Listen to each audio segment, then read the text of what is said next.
I've become quite acutely aware since having surgery a couple of weeks ago about mobility and accessibility.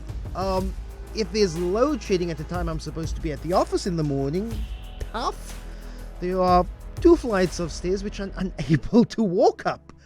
And now, because elevators will be down till about 8 o'clock, that's when load shedding ends here in the Greenpoint area. It's the only time I can get out of the building. I have to wait here. I can't leave at 9 o'clock. No, I must wait till the electricity comes back on. And it's with this, my greater awareness of mobility and also accessibility that we talk about at Cape Town, a limitless Cape Town, to make the mother city accessible to all, but particularly in the tourism sector. Cape Town is a spectacularly beautiful tourist destination, and we can understand while it's the jewel in South Africa's tourism crown, but how considered are we when it comes to experiences of tourists with disabilities? Limitless Cape Town is an initiative that's dedicated to promoting universal access and inclusivity throughout the city. It was launched yesterday, so we're joined in studio by Enver Duminy, who's the CEO of Cape Town Tourism, and also Winston Fani.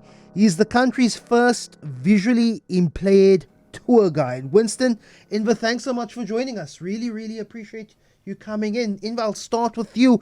Over the last few weeks, I've had to walk a mile in someone's shoes, and that is someone who has to use crutches. I've become far more aware on access, whether it's a building or a shopping centre or simply getting in and out of a taxi, a cab.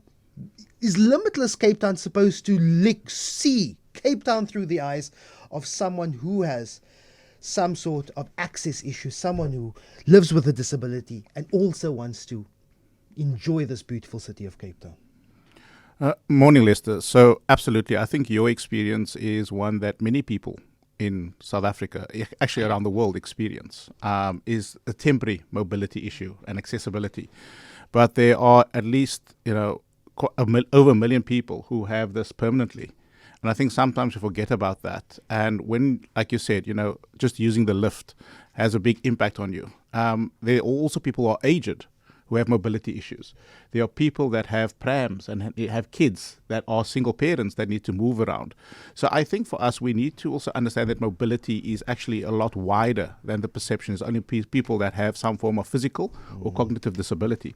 However, if it's permanent for you, then the world is significantly different of how you navigate it, but also how you appreciate what's around you. And I think for us, that was one of the reasons behind the Limitless Cape Town movement. It's actually not even a campaign anymore. It's become a movement since Winston has inspired us to do a lot more than, some of the airbrushing that we used to do around promoting a universal access destination as Cape Town. Winston Fani, you're actually Africa's first certified blind tour guide. Of course, the first question would be, how do you go about firstly experiencing an area so that you can later convey the story and and what to experience in that area if you also lived with a disability yourself in being blind? Tell me your story. Okay, morning, Lester. I'm going to start with having to be able to access things. During my tours, or before doing a tour, I go to a certain area and do a recce, what is called a recce. It's a research to get information about the place or the destinations that I'll be doing in that tour.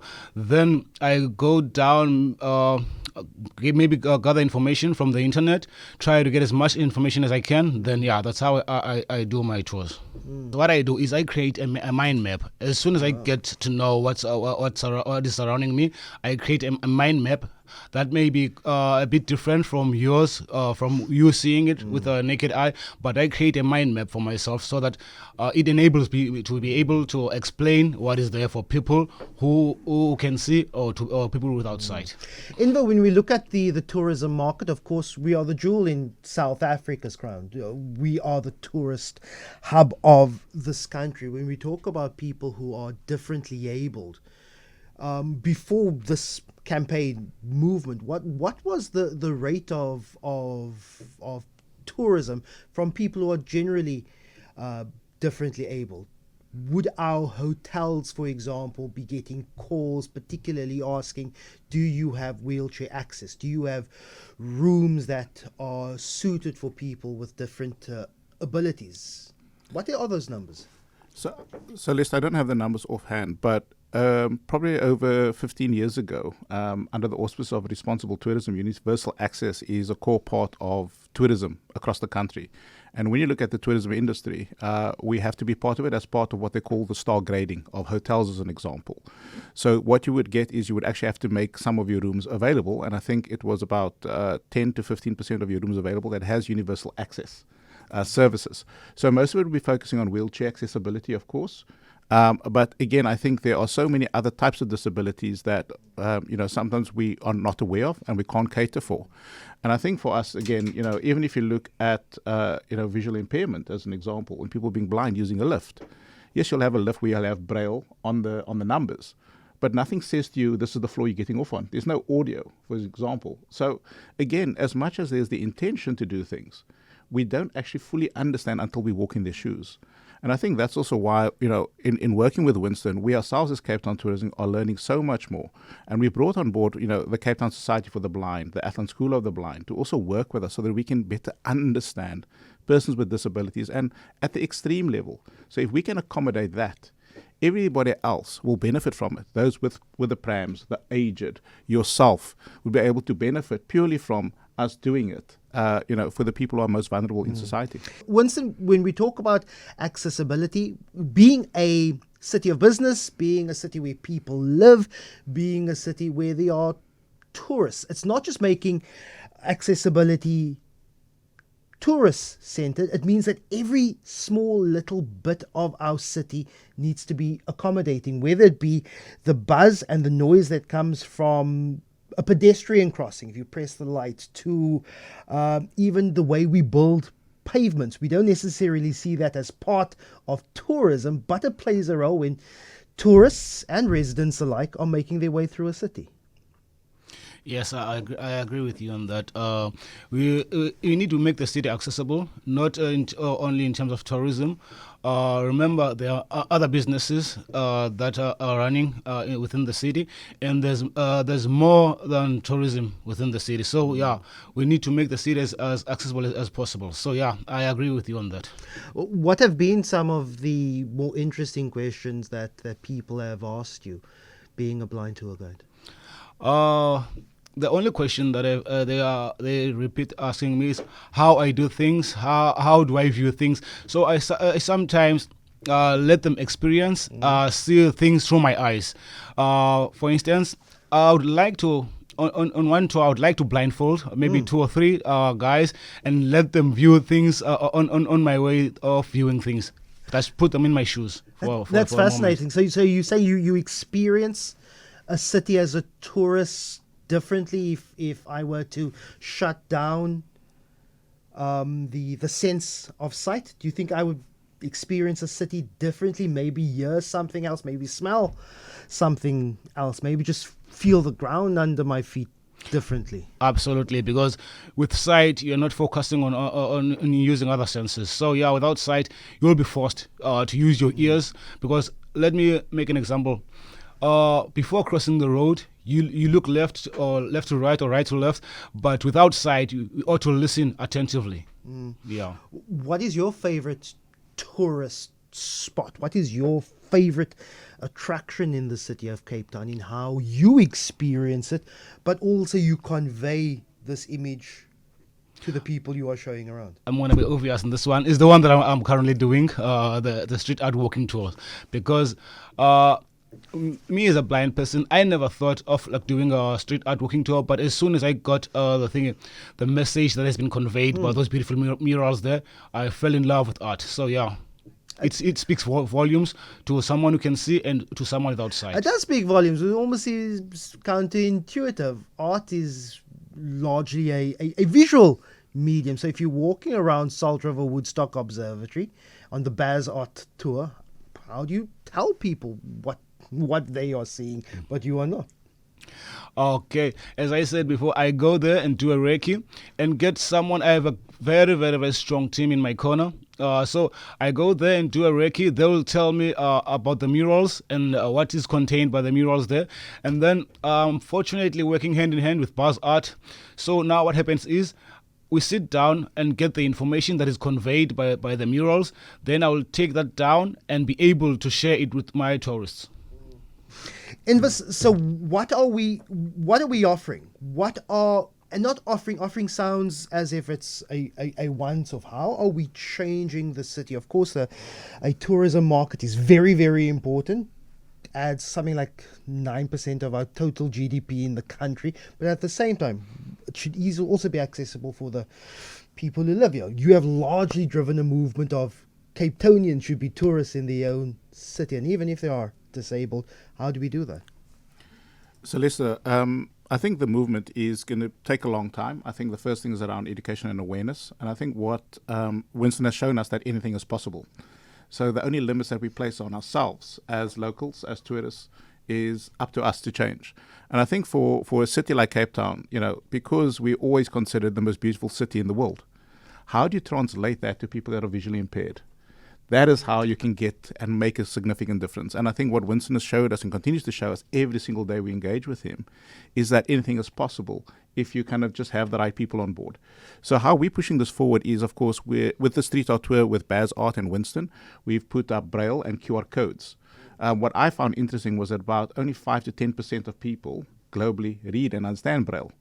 And most of them are actually using technology now to engage with the environment. So this is the power of technology. So we've got Braille and QR codes on all the murals that people can actually follow an audio tour done by Winston as well. And then we are working with the yellow frames and Table Mountain Edel cableway of doing the same on that. Because remember, each of these yellow frames are in different areas with different experiences, different smells, tastes, etc. And the view from each of these places are different. So the QR codes also allow somebody that is visually impaired or blind to be able to see that view through a different lens. And I think that is powerful. A message, Lester, such an important topic. Visiting other countries when universal access has been taken seriously, you notice it far more elderly people in public spaces as well as people with disabilities. I hope message disappeared. I hope that the city will do some good design in the upcoming beach upgrades we've seen in the Muizenberg, Strandfontein, Strand, and also now up the Western Corridor at Blauberg, also be doing beach upgrades. But we want to enjoy the beaches. And I know that there was a program, I forget who it was run by, for particularly people who are wheelchair bound.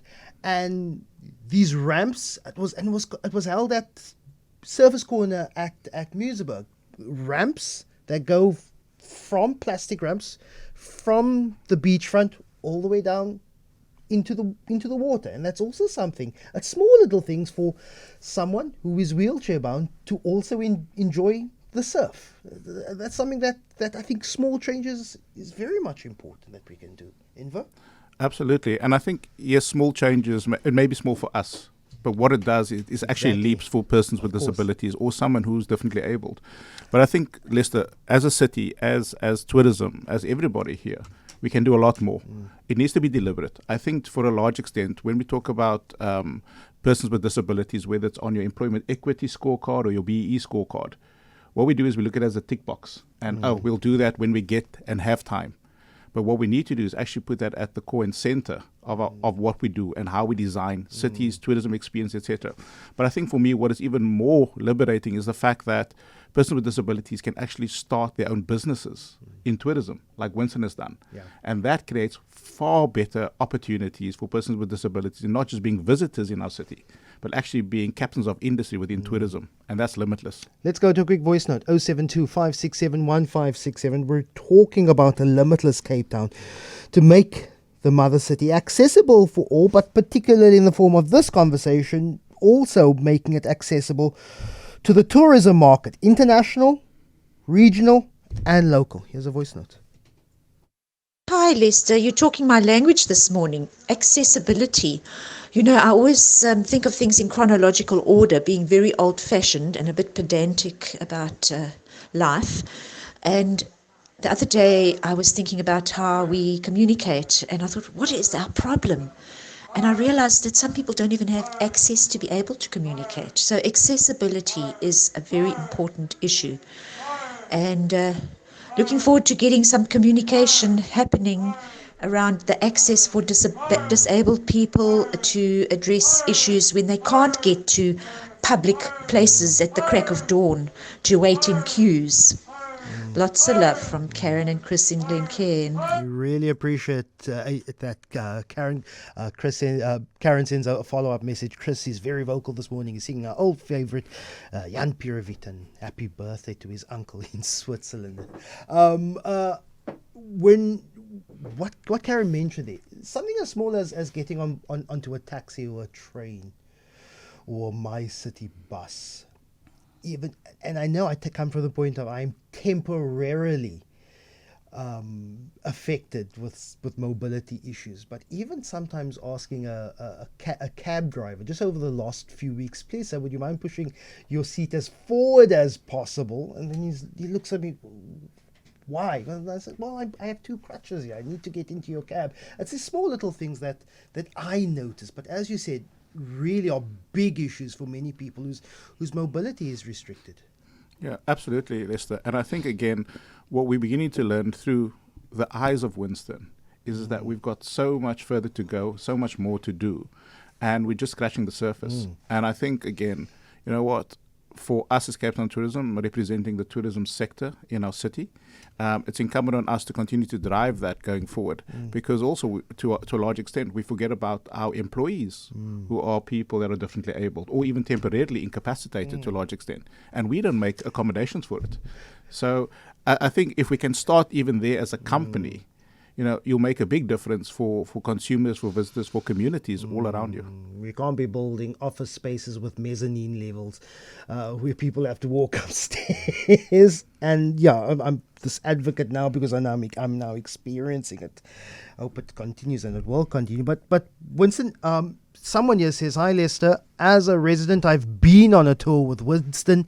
It was wonderful. Not only did he take us on a great tour, he remembered everyone's names. Best wishes from Cheryl.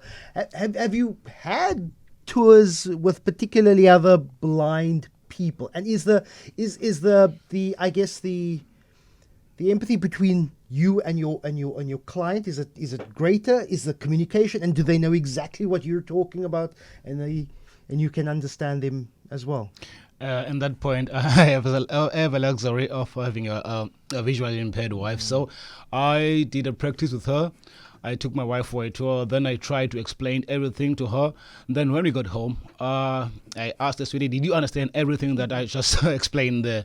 Okay, then she let me know that, no, I didn't understand A, B, and C. Then I said, no, let's go there and do it for the second time or third time. Up until she understands everything, then I have that luxury of having her as someone I can practice with.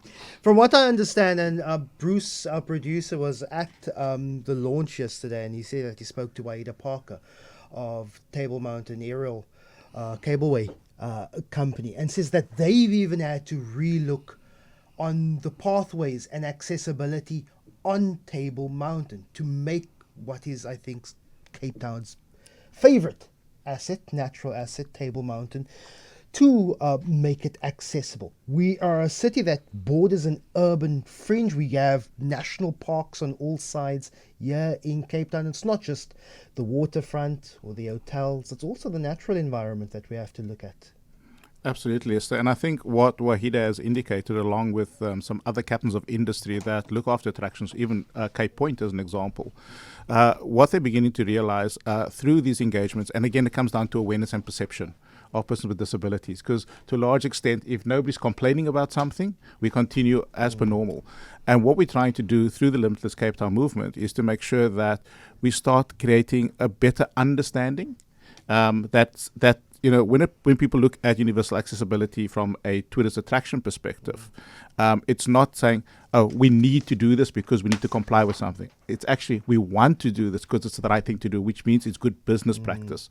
And that is what we found is some of the fundamental shifts that our partners in the tourism space have started identifying the more and more they engage with Winston and with others with disabilities, because I think that's the opportunity we've learned over the last couple of months. Winston, very quick plug. If people want to come on a tour with you, Africa's first blind certified tour guide, how do we get in touch? Okay. I'll give you my WhatsApp number because I've just recently registered a company. I'm just waiting for my registration.